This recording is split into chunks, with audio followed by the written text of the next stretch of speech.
स्वागत करती हूँ। तो आज सभी हम यहाँ पे एक इम्पोर्टेंट प्रोडक्ट के बारे में जानकारी लेने के लिए मिले, जिसका नाम है शार्प एयर प्यूरिफायर। तो फ्रेंड्स, क्या होता है कि बहुत सारे घरों में वाटर प्यूरिफायर देखने को मिलता है, लेकिन बहुत से कम घरों में एयर प्यूरिफायर रहता है। क्या लोगों का अवेयरनेस हुआ कि हमें प्योर वाटर नहीं मिल रहा है, इसलिए हमें वाटर प्यूरिफाई करके पीना चाहिए, तो लोगों ने घर पे वाटर प्यूरिफायर लगाया। लेकिन फ्रेंड्स, आप लोगों को ऐसे नहीं लगता है कि एयर पोल्यूशन का प्रमाण इतना बढ़ चुका है कि हम लोगों को घर पे एयर प्यूरिफायर लगाना चाहिए? एक तो दो रीजंस की वजह से घर पे एयर प्यूरिफायर लगाया जाता है। एक तो एयर पोल्यूशन की अवेयरनेस की वजह से, और सेकंड, जिन लोगों के घर में अस्थमा या फिर रेस्पिरेटरी डिसऑर्डर के पेशेंट है, तो उनके घर में मतलब क्या है, एक तो प्रिवेंशन के प्रॉब्लम होने से पहले प्रिवेंशन के लिए यूज किया जाता है, और दूसरा प्रॉब्लम होने के बाद सॉल्यूशन के लिए। मतलब हमें यूज तो करना है, तो हमें प्रॉब्लम होने की राह देखनी चाहिए क्या? नहीं, प्रॉब्लम होने से पहले हमें प्रिवेंशन के लिए यूज करना चाहिए। तो मेरे हिसाब से prevention is better than cure. तो फ्रेंड्स, हमारे बॉडी के लिए तीन चीजें बहुत ही इंपॉर्टेंट है: food, water and air. Food और वाटर को तो हमने कंट्रोल में किया है। कंट्रोल में किया है मतलब क्या? हम जहाँ कहीं भी जा रहे हैं, वहां का खाना खाना या नहीं, वहां का पानी पीना या नहीं, ये हम तय करते। उसकी क्वालिटी चेक करते, वो क्वालिटी में अच्छा है तो उसको हम कंज्यूम करते, वरना उसको कंज्यूम नहीं करते। इसका मतलब हमने उसको कंट्रोल किया है। लेकिन हम लोग एयर को कंट्रोल कर सकते हैं क्या? नहीं कर सकते, बराबर, क्योंकि हम 24 घंटे सांस लेते हैं, हर एक पल सांस लेते हैं। तो हम बोल सकते हैं मैं यहाँ पे जा रही हूँ तो वहां की एयर अच्छी नहीं है, तो मैं उसको एब्जॉर्ब नहीं करूंगी, नहीं लूंगी, कंज्यूम नहीं करूंगी, ऐसे बोल सकते हैं क्या? हम नहीं बोल सकते, क्योंकि 24 घंटे हम एक ही जगह पे रहते हैं क्या? नहीं रहते। तो आप ही सोचिए 24 घंटे हम कहाँ कहाँ पे रहते। जैसे कि इसको मैं इंडोर और आउटडोर में डिवाइड करूँ, तो इंडोर प्लेसेस मतलब घर, स्कूल, कॉलेजेस, ऑफिसेस, ये इंडोर प्लेसेस हो गए। तो 90% समय हम इंडोर प्लेसेस मतलब क्लोज एनवायरमेंट में बिताते हैं। इसी वजह से indoor air is more polluted as comparatively outdoor air. तो आप बोलोगे इंडोर एयर कैसे पोल्यूटेड हो गई? तो मैं आपको बताना चाहूंगी, जैसे कि पहले के जमाने में क्या होता था कि घर पे फ्रेश एयर आती थी, फ्रेश सनलाइट आती थी, बराबर, जैसे कि वेंटिलेशन अच्छा से होता था। लेकिन आजकल के घरों में इस सभी का कंक्रीट का जंगल बन गया है, तो हमारे घर में प्रॉपर वेंटिलेशन नहीं होता है, प्योर सनलाइट नहीं आती है, बराबर। जब लेडीज लोग घर पे खाना बनाती है, तब कार्बन मोनोऑक्साइड प्रोड्यूस होता है, अलग अलग स्मोक्स निकलते हैं। तो जो भी होता है उससे हमारे घर की एयर क्या होती है, दूषित हो जाती है। उसी के बाद जब हम घर, जो हमारा घर है, वो क्लीनिंग के लिए जो क्लींजर्स यूज करते हैं, उन क्लींजर से भी हमारा घर का जो एयर है वो पोल्यूटेड हो जाता है। उसी के बाद अपने घर में जो भी फर्नीचर है, पेट्स है, या फिर हमारा घर का जो पेंट है, उससे भी हमारा घर का जो एयर है वो पोल्यूटेड हो जाता है। पिछले के जमाने में क्या होता था कि टॉयलेट घर से बाहर होते थे, लेकिन आजकल के सिस्टम में क्या होता है, टॉयलेट हमारे घर के अंदर रहते हैं। तो ज्वाइंट घर में ज्वाइंट टॉयलेट की वजह से जो टॉयलेट का भी स्मेल है, उस स्मेल से भी हमारे घर का जो एयर है वो पोल्यूटेड हो जाता है, वो पोल्यूटेड हो जाता है।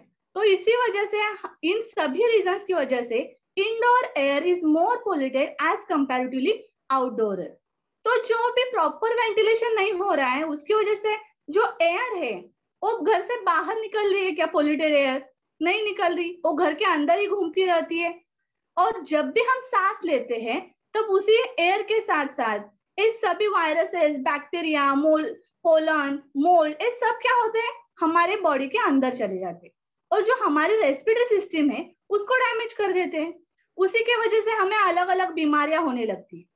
तो फ्रेंड्स, हाँ, हम 24 घंटे एयर को कंट्रोल नहीं कर सकते, लेकिन फूड और वाटर का जैसे हमने कंट्रोल किया है, उसकी तरह हम एयर को भी कंट्रोल कर सकते हैं। आप आपकी फैमिली के साथ 10 से 12 घंटे घर पे रहते हो, तो उसी समय आप एयर प्यूरिफायर का यूज करके आप जो आपकी एयर को कंट्रोल कर सकते हैं। तो बाकी का मैं आपको एक प्रेजेंटेशन थ्रू बताना चाहूंगी।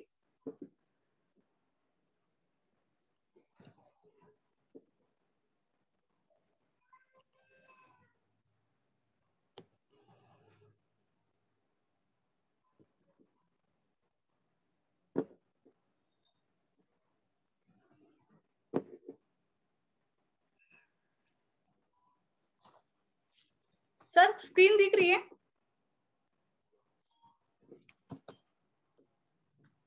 यस ताई।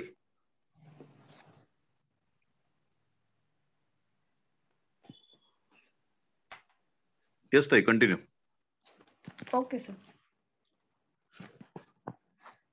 तो फ्रेंड्स क्या होता है कि अब मैं आपको बताऊंगी कि एयर प्यूरिफायर हमारी मदद कैसे करता है। जैसे कि वेस्टेज हम सभी डिस्ट्रीब्यूटर्स को कंप्लीट हेल्थ देने में हमें बिलीव करता है, न्यूट्रिशनल फूड देता है सप्लीमेंट्स के जरिए, प्यूरेस्ट वाटर देता है वाटर प्यूरिफायर के जरिए, एंड फ्रेश एयर देता है एयर प्यूरिफायर के जरिए।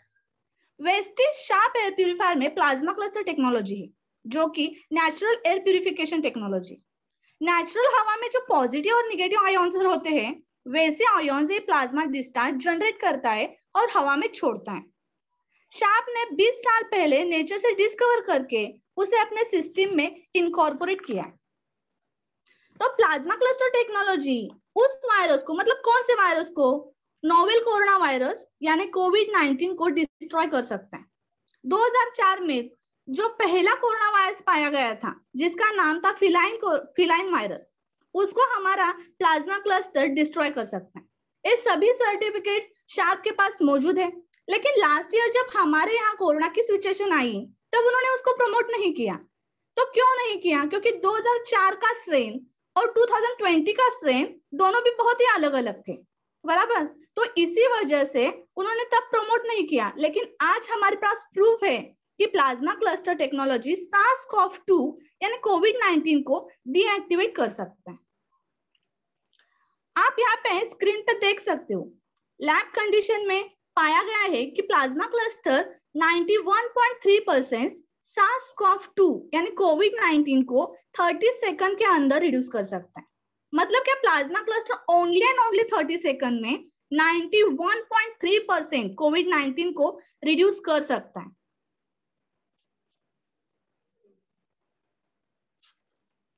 प्लाज्मा क्लस्टर को लेकर कुछ साइंटिस्ट के, जो दुनिया के टॉप साइंटिस्ट है, वहां पे जो टेस्ट किए गए थे, जैसे कि नागासा यूनिवर्सिटी के साइंटिस्ट है, उन्होंने यहाँ के टेस्ट किए थे। एक जापान एक क्रेडिबल कंट्री माना जाता है, उसी कंट्री में नागासा यूनिवर्सिटी के जो साइंटिस्ट है, उन्होंने यहाँ पे टेस्ट करके उसको अप्रूव किया है। तो ये स्क्रीन पे आप यहाँ पे देख पा रहे हो। तो कुछ लोग क्या करते हैं कि प्लाज्मा क्लस्टर और आयोनाइजेशन टेक्नोलॉजी दोनों में मिस्टेक कर देते। तो आज हमारे पास प्रूफ है कि प्लाज्मा क्लस्टर और आयोनाइजेशन टेक्नोलॉजी दोनों में बहुत डिफरेंस है। अब हम देखेंगे कि यह प्रोडक्ट का यूज करके हम हमारे घर पे, घर या ऑफिसेस में किस तरीके से बेनिफिट्स लेकर यूज कर सकते हैं। मतलब यह फ्रेंड्स, यह टेक्नोलॉजी एक्चुअल एनवायरनमेंट में कैसे परफॉर्म करती है, इसके बारे में जानेंगे। जैसे कि आप यहाँ पे स्क्रीन पे देख पा रहे हो कि जो टेक्नोलॉजी यहाँ पे यूज की है, उसे ज्यादा से ज्यादा इम्प्यूरिटीज को रिड्यूस कर सकते हैं। जैसे कि अलग अलग टाइप्स ऑफ पॉल्यूटेंट्स दिए गए हैं, उस पे हमारा पी फिल्टर कैसे काम करता है, कार्बन फिल्टर, हेपा फिल्टर और प्लाज्मा क्लस्टर किस प्रकार बेहतरीन काम करता है, इसके सर्टिफिकेट्स 33 लैब्स के सर्टिफिकेट्स शार्प के पास अवेलेबल है।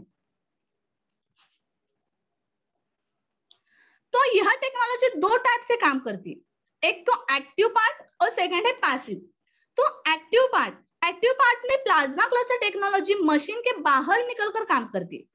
वो कैसे है? फर्स्ट है फ्रेश एयर देती है। Active purification system fresh air generate करती है।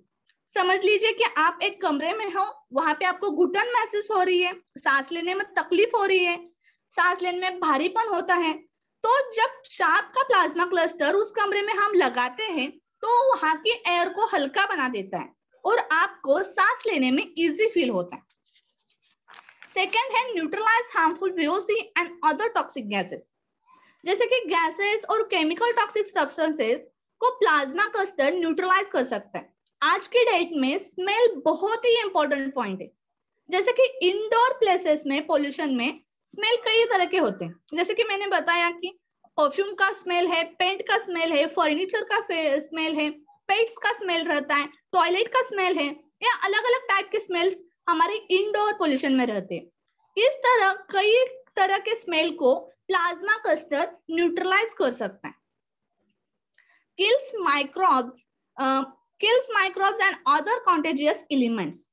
मतलब जितने भी बैक्टीरिया है, वायरसेस है, पैथोजेंस है, जैसे कि समझ लीजिए कि मैं अभी आपसे बात कर रही हूँ तो मेरे मुंह से कुछ बैक्टीरिया वायरसेस निकल रहे हैं।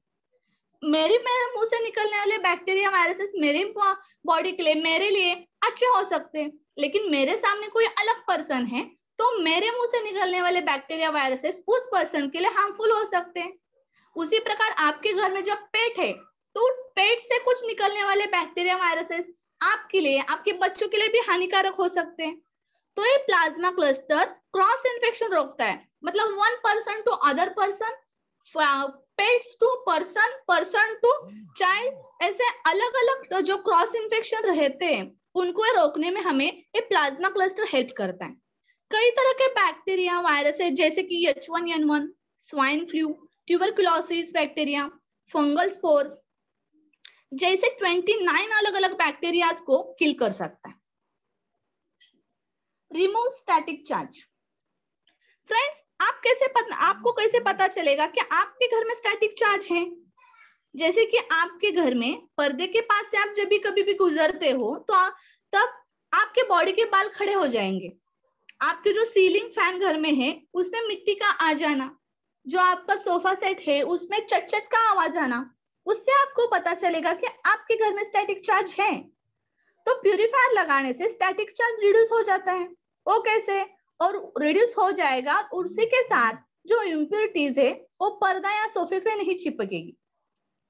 तो फ्रेंड्स, हमें कैसे पता चलेगा कि प्लाज्मा क्लस्टर काम कर रहा है और जो स्टैटिक चार्ज है वो रिड्यूस हो जाएगा? मान लीजिए हमारे घर में जो सीलिंग फैन रहता है, नॉर्मली जितने दिन में हम वो सीलिंग फैन गंदा होता है और उसको क्लीन करते हैं। कोई लोग 15 दिन के बाद करते हैं, कोई लोग 1 मंथ के बाद क्लीन करते हैं, बराबर। हर किसी का टाइम पीरियड अलग रहता है। लेकिन जब आप एयर प्यूरिफायर लगाओगे तो उसके बाद सीलिंग फैन पे ऊपर मिट्टी का आना जो आएगा वो टाइम पीरियड एक्सटेंड हो जाएगा। मतलब आपके घर में 15 दिन पे आप जो फैन क्लीन कर रहे हो तो उसका टाइम पीरियड 3 वीक्स या फिर 1 मंथ के लिए एक्सटेंड हो जाएगा। उससे आपको पता चलेगा कि स्टैटिक चार्ज रिड्यूस हो गया है और प्लाज्मा क्लस्टर काम कर रहा है। हाइड्रेट स्किन, मतलब प्लाज्मा क्लस्टर टेक्नोलॉजी स्किन के लिए भी बहुत अच्छी है। यह हमारी स्किन को नरिश करती है, मॉइस्चराइज करती है और स्किन टेक्सचर को इंप्रूव करने में हमारी हेल्प करती है। जैसे कि हमने सभी एक्टिव पार्ट देखा, उसी प्रकार है पैसिव प्यूरिफिकेशन सिस्टम। एक पैसिव प्यूरिफिकेशन सिस्टम कैसे काम करती है? वो एक वैक्यूम क्लीनर की तरह काम करती है। एयर प्यूरिफायर में हाई एफिशिएंसी पार्टिकल्स अरेस्टर होता है जिसे हेफा फिल्टर कहा जाता है। एयर प्यूरिफायर में हाई एफिशिएंसी पार्टिकल्स अरेस्टर होता है जिसे हेफा फिल्टर कहते हैं। जैसे कि हम जिस रूम में एयर प्यूरिफायर लगाते हैं, ये फिल्टर इम्प्योरिटीज को अंदर खींचता है, फिल्टर्स में एब्जॉर्ब कराते हैं, एयर को प्यूरिफाई करते हैं और दूसरी तरफ से फ्रेश एयर को रिलीज करते हैं। मार्केट में सभी एयर प्यूरिफायर्स में हेफा फिल्टर रहते हैं, लेकिन शार्प का जो हेफा फिल्टर है वो ज्यादा कुशल है उसके एडवांटेजेस की वजह से। तो उसके एडवांटेजेस क्या है? एक तो है large surface area, so better efficiency, उसका जो सरफेस एरिया है वो लार्ज है। सेकेंड है हाईएस्ट कार्डर इट्स कैटेगरी, मतलब ये हाई ग्रेड क्वालिटी का होता है। लगभग 99.97% तक स्मोक और टाइनी पार्टिकल्स को कैप्चर करता है। हवा में से 0.3 माइक्रोन तक के पार्टिकल्स को कैप्चर करता है। अब आप बोलोगे 0.3 माइक्रोन मतलब कितना? हमारा हेयर जो 50 माइक्रोन का रहता है उससे 150 गुना भी टाइनी पार्टिकल्स को कैप्चर करता है। और थर्ड एडवांटेजेस है ब्रिटिश एलर्जी फाउंडेशन से अप्रूवल सर्टिफिकेट भी मिला है उसको। इसी वजह से हमारा जो शार्प का एयर प्यूरिफायर है, प्लाज्मा क्लस्टर है, ये अलग से एडवांटेजेस देता है और ज्यादा कुशल है। किसी भी प्यूरिफायर में यह जरूरी होता है हम उसे जिस रूम में लगा रहे हैं उसे पूरे रूम का पोल्यूशन साफ करें, उस रूम का वो पूरा पोल्यूशन साफ करें। मगर मार्केट में जो प्यूरिफायर्स रहते हैं वो क्या करते हैं? हवा स्ट्रेट 90 डिग्री फेंकते हैं। तो उससे क्या होता है? हवा ऊपर जाकर सीलिंग से टकराती है और नीचे आती है। तो मार्केट प्यूरिफायर में जो इफिशियंसी रहती है वो सीमित रहती है प्यूरिफायर के आसपास। 90 डिग्री जाएगा आएगा, 90 डिग्री जाएगा आएगा, तो इफिशियंसी क्या रहती है, लिमिटेड रहती है। लेकिन जो हमारा शार्प प्यूरिफायर है उसमें 20 डिग्री एयर फ्लो है। वो एक तो प्लाज्मा क्लस्टर को पूरे कमरे तक पहुंचाता है, जैसे कि आप इस इमेज में देख पा रहे हो, और साथ ही साथ filtration system and unique air flow है, उसके कारण कमरे में से हर एक कोने की इम्प्योरिटीज को खींच के लाता है। यह एक बेस्ट बेनिफिट है जो इंडिया के और किसी भी प्यूरिफायर में आपको नहीं मिलेगा, क्योंकि सभी प्यूरिफायर्स में 90 डिग्री एयर फ्लो रहता है, तो ये 20 डिग्री एयर फ्लो है जिससे इम्प्योरिटीज सभी खींच के लाता है और प्लाज्मा क्लस्टर बहुत ही अच्छे से काम करता है। तो जब भी हम प्यूरिफायर का नाम लेते हैं तो प्रोस्पेक्ट हो या फिर कुछ लोग हो, वो क्या बोलते हैं, हमें बहुत ही रेसिस्टेंस का सामना करना पड़ता है। जैसे कि लोग बोलते हैं कि हम साफ हवा में रहते हैं, हमारे शहर में पोल्यूशन ही कहाँ है, हमें प्यूरिफायर की जरूरत नहीं है। कुछ लोग तो ऐसे बोलते हैं कि प्यूरिफायर लगाने से हमारी इम्यूनिटी कमजोर हो जाएगी। कई लोग बोलते हैं कि हम घर में तो लगा लेंगे लेकिन बाहर जाने के बाद क्या। और बहुत सारे लोग तो ऐसे बोलते हैं कि हमारे पास एसी है और हमारा एसी प्यूरिफायर का काम करता है। इस प्रकार कई सारे ऑब्जेक्शंस को हमने सामना करना पड़ता है, बराबर। तो how is polluted air affecting us, मतलब एयर प्यूरिफायर लेना है या नहीं लेना है, ये मैटर नहीं करता है कि हमारी इम्यूनिटी कितनी स्ट्रांग है, या फिर इस पे भी मैटर नहीं करता है कि हमारे शहर का पोल्यूशन लेवल कितना है। लेकिन एयर प्यूरिफायर लेना है या नहीं लेना है, इस चीजों पे मैटर करता है कि आपके घर में आपको या आपके फैमिली मेंबर को जो कुछ भी सिम्टम्स है वो कितनी फ्रीक्वेंटली है। मतलब उन सिम्टम्स की फ्रीक्वेंसी 1 या 2 बार है तो ठीक है, लेकिन उससे भी ज्यादा फ्रीक्वेंसी है तो आपको चिंता करने की जरूरत है, बराबर। तो डेली हम डेली 24 आवर्स में 11,000 लीटर हवा सांस के जरिए शरीर में लेते हैं। हमारी जो रेस्पिरेटरी सिस्टम है वो उसके 2 पार्ट्स हैं। पार्ट 1 है रेस्पिरेटरी एयरवे जो नाक से शुरू होता है, और सेकेंड है लंग्स। रेस्पिरेटरी एयरवे में 3 लेवल ऑफ एक्सक्लूसिव इम्यूनिटी दी गई है। इम्प्यूरिटीज को शरीर के अंदर आने से रोकने में एक्सक्लूसिव इम्यूनिटी हमें हेल्प करती है। इसमें हम 3rd लेवल ऑफ इम्यूनिटी जो कि इन्फ्लामेशन है वो कैसे काम करता है और उसके इफेक्ट क्या है उसके बारे में जानेंगे। तो फ्रेंड्स, इन्फ्लामेशन मीन्स क्या? इन्फ्लामेशन मीन्स सिकुड़ जाना, नैरो होना या पतला होना। समझ लीजिए आपके घर के पास बहुत जोर का तूफान आया है और बहुत जोर की हवा छूटी है, तो हमारी नेचुरल रिएक्शन क्या रहती है फ्रेंड्स? तो हमारी नेचुरल रिएक्शन ये रहती है कि हम हमारे घर की दरवाजा और खिड़कियां बंद कर देते हैं। तो इसी तरह से हम हवा के जरिए सांस लेते हैं, जो हवा अंदर आती है तब उसके साथ इम्प्यूरिटीज भी अंदर आती है, तो हमारी रेस्पिरेटरी सिस्टम सिकुड़ने लगती है। सिकुड़ने से क्या होता है, वो कम से कम इम्प्यूरिटीज को लंग्स तक पहुंचने में हेल्प करती है। अब ये इन्फ्लामेशन अगर अलग अलग लेवल पे काम करता है। जैसे कि मान लीजिए आपको नेसल कैविटी में इन्फ्लामेशन हो गया है, तब आपको क्या होता है, तो हमें नाक बंद का एहसास होता है, सांस लेने में तकलीफ होती है। वही इन्फ्लामेशन आपको गले में हो जाता है तो क्या होता है, तो गला का खराश होता है, गला दर्द होता है, खांसी आती है। अभी नेसल कैविटी से इन्फ्लामेशन हमें गले में हो गया, गले से हमें आगे जाके छाती में हमें चेस्ट में इन्फ्लामेशन हो जाता है, तब उसे क्या कहा जाता है, ब्रोंकाइटिस कहा जाता है, बराबर। मतलब फर्स्टली हमें नेसल कैविटी में इन्फ्लामेशन हो गया, तब हमें कुछ सिम्टम्स दिखाई दिए, उसके बाद हमें इन्फ्लामेशन जो है गले में हो गया, तब हमें कुछ अलग अलग सिम्टम्स दिखाई दिए। वही इन्फ्लामेशन जब हमें चेस्ट में होता है तब क्या होता है, कुछ अलग सिम्टम्स दिखाई देते हैं। मतलब ब्रोंकियल सेक्शन में जब इन्फ्लामेशन हो जाता है तब वो क्या होता है, मल्टीपल वेज में होता है। जब नेसल कैविटी में होता है तब वहां से निकलते निकलते गले में, गले से चेस्ट में, 1 वे से इन्फ्लामेशन आता है। लेकिन जब भी इन्फ्लामेशन ब्रोंकियल सेक्शन में होता है तब वो 1 वे से मल्टीपल वेज में होने लगता है। आप यहाँ पे स्क्रीन पे देख पा रहे हो, लंग्स के अंदर ये पतले पतले एयरवे हैं, वहां पे जब इन्फ्लामेशन हो जाता है तब उसे अस्थमा कहा जाता है। तो लेवल टू लेवल इन्फ्लामेशन की कॉम्प्लिकेशंस बढ़ती रहती है और वो हमें नए नए सिम्टम्स दिखाई देते हैं।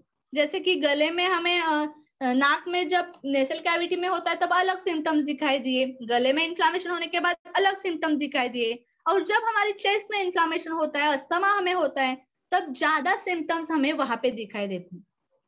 तो asthma A last level of inflammation है। तो मैं आपको अब बताऊंगी कि एयर प्यूरिफायर इन सिम्टम्स को रिड्यूस करने में हमारी हेल्प कैसे करता है। मान लीजिए 11,000 लीटर हम हवा के साथ साथ 10 सिगरेट जितना नुकसान हमारे शरीर को पहुंचता है। अगर आप प्यूरिफायर लगाते हो और वो ऐसी जगह लगाइए जहां पे आप ज्यादा से ज्यादा समय रहते, जैसे कि बेडरूम में, हम उसको बेडरूम में लगाते हैं, तब हम 8 से 10 घंटे हम बेहतर एनवायरनमेंट में सांस लेते हैं। तो क्या होता है, ओवरऑल इम्प्यूरिटीज का जो लेवल है वो रिड्यूस हो जाता है। 10 सिगरेट को 5 सिगरेट में रिड्यूस कर सकते हैं हम एयर प्यूरिफायर के यूज से।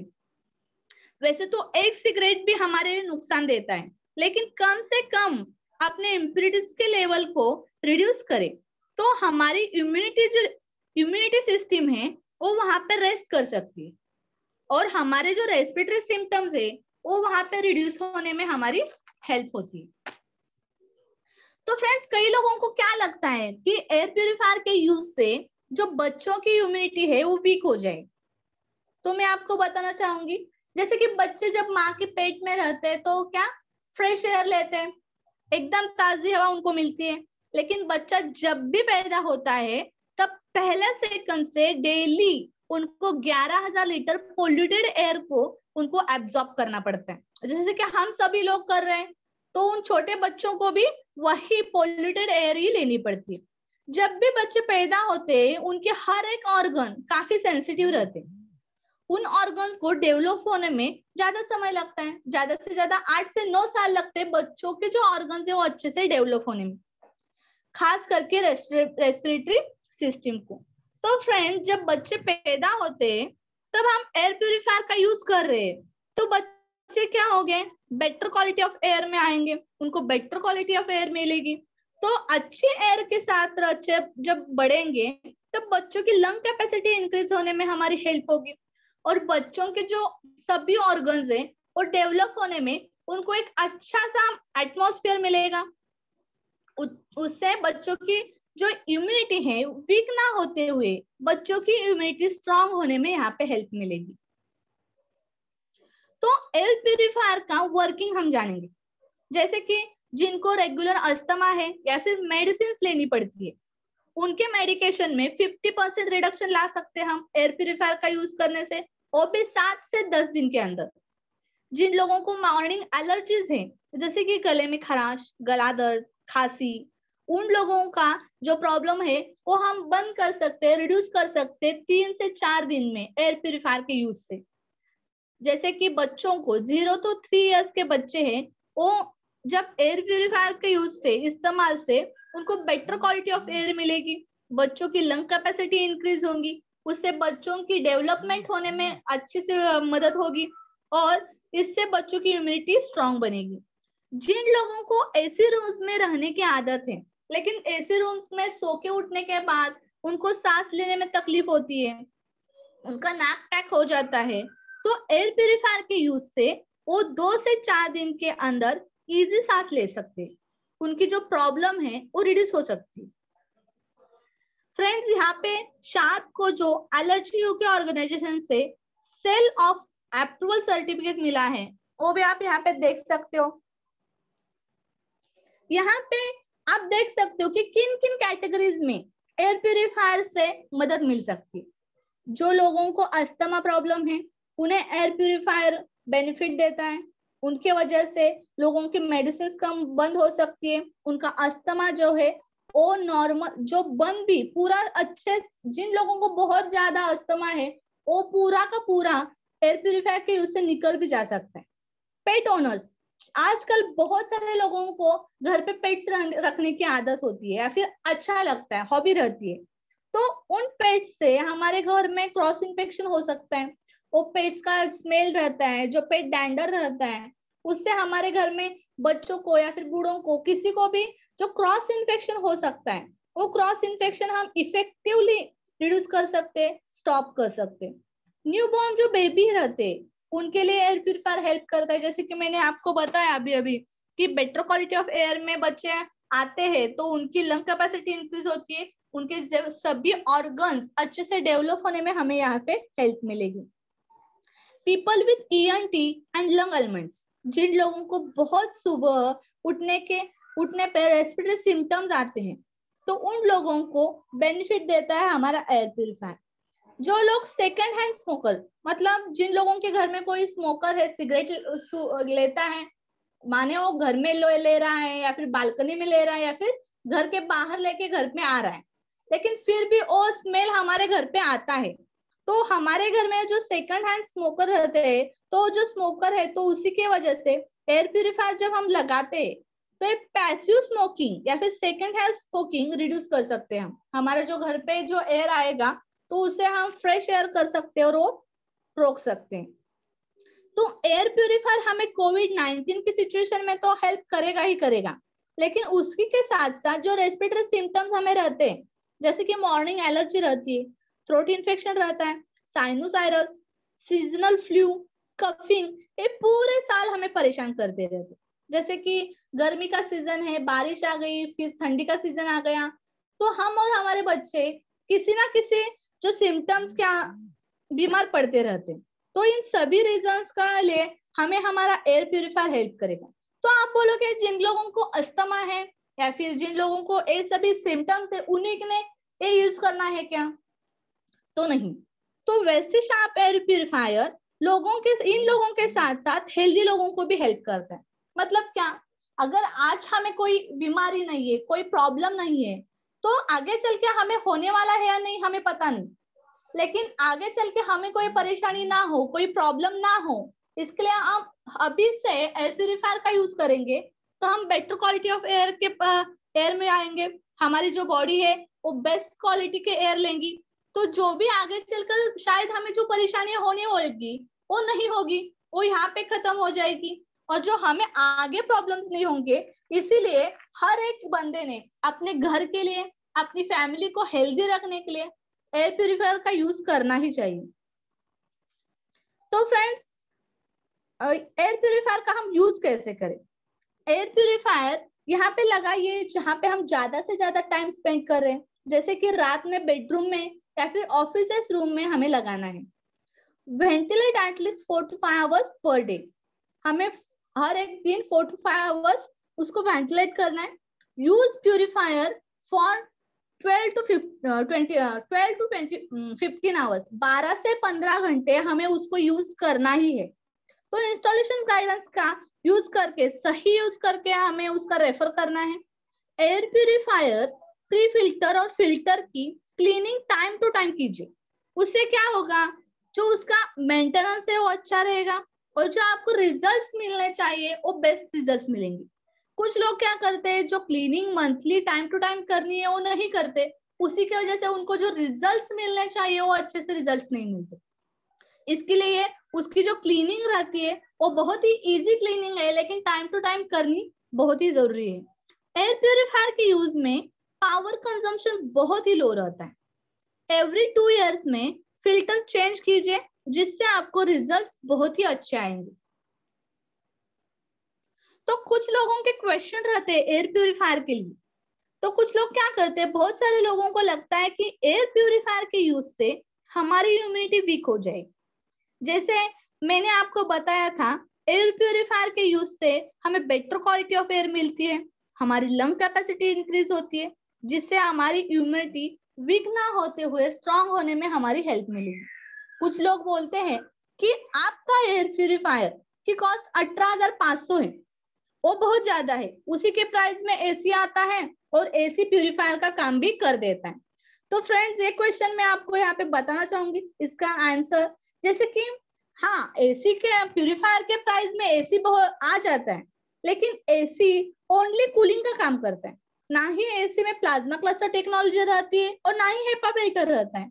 तो आपका एसी जो है वो प्यूरिफायर का काम नहीं करेगा, ओनली एंड ओनली कूलिंग का ही काम करेगा। तो जो एयर प्यूरिफायर के लिए हमें फ्रेश एयर के लिए हमें एयर प्यूरिफायर ही चाहिए, ना ही एसी। हमें एयर प्यूरिफायर एक रूम से दूसरे रूम में हम मूव कर सकते हैं क्या? हमें एक ही रूम में 12 से 16 घंटे एयर प्यूरिफायर को लगाना है। जैसे रात को बेडरूम में लगाना है, उसके अलावा हमें उसके जरूरत के जो अनुसार, जिसलिए समझ लीजिए आपको स्टडी रूम में चाहिए या फिर लिविंग रूम में चाहिए, तो आप उसको इजीली कैरी कर सकते हो, इजीली मूव कर सकते हो, क्योंकि उसका weight only 4 kg। Power consumption, air purifier का पावर कंजम्पशन बहुत ही लो है, बहुत ही कम है। जैसे कि दिन में हम 12 से 16 घंटे उसका यूज कर रहे, तो मंथली 10 से 12 यूनिट्स पावर कंजम्पशन होता है। Can we use run 24/7? जैसे कि मैं आपको बार बार बोल रही हूँ कि हमें उसको 12 से 16 घंटे यूज करना ही है, क्योंकि हमें फ्रेश एयर चाहिए, हमें अच्छा रिजल्ट चाहिए, तो हमें 12 से 16 घंटे उसको यूज करना ही है। लेकिन उससे भी ज्यादा जहाँ पे 24/7 उसकी नीड है, जैसे कि हॉस्पिटल्स है, पेशेंट रूम है, होटल्स रूम्स है, डेंटल क्लिनिक है, ऑफिसेस है, वहां पे हम 24/7 भी उसका यूज कर सकते। तो फिल्टर कब चेंज करेंगे और कहाँ पे मिल सकते? जब हम नया एयर प्यूरिफायर लेते हैं तो हमें 2 years के बाद उसको चेंज करना है। लेकिन उसके बाद जब भी हेपा फिल्टर पूरा ब्लैक हो जाता है या फिर धूप लगाने के बाद भी उससे एक गंदा स्मेल आने लगता है, तो आपको समझ लेना है कि आपका जो हेपा फिल्टर है वो आपको बदलना पड़ेगा। और एयर प्यूरिफायर के फिल्टर्स हमारी वेस्टेज के शॉप में ही आप सभी को मिलेंगे। क्लीनिंग और मेंटेनेंस प्रोसेस, जैसे कि हमें मंथली एयर प्यूरिफायर को क्लीन करना होगा। जो बाहर का वायर मेश है उसको हम पानी से धो सकते हैं, लेकिन कार्बन फिल्टर और हेपा फिल्टर उनको सिर्फ हमें कपड़े से पोंछना है और थोड़ी थोड़ी देर धूप दिखानी है। यही इतना ही हमें करना है, जिससे हमें फ्रेश और प्यूरेस्ट एयर मिलेगी। तो इसका कवरेज एरिया कितना है? एयर प्यूरिफायर हम बेडरूम में लगाते हैं, जैसे कि हर एक बेडरूम का एरिया 100 to 150 स्क्वायर फीट रहता है, 100 to 150 स्क्वायर फीट रहता है। लेकिन हम उससे भी ज्यादा 200 to 250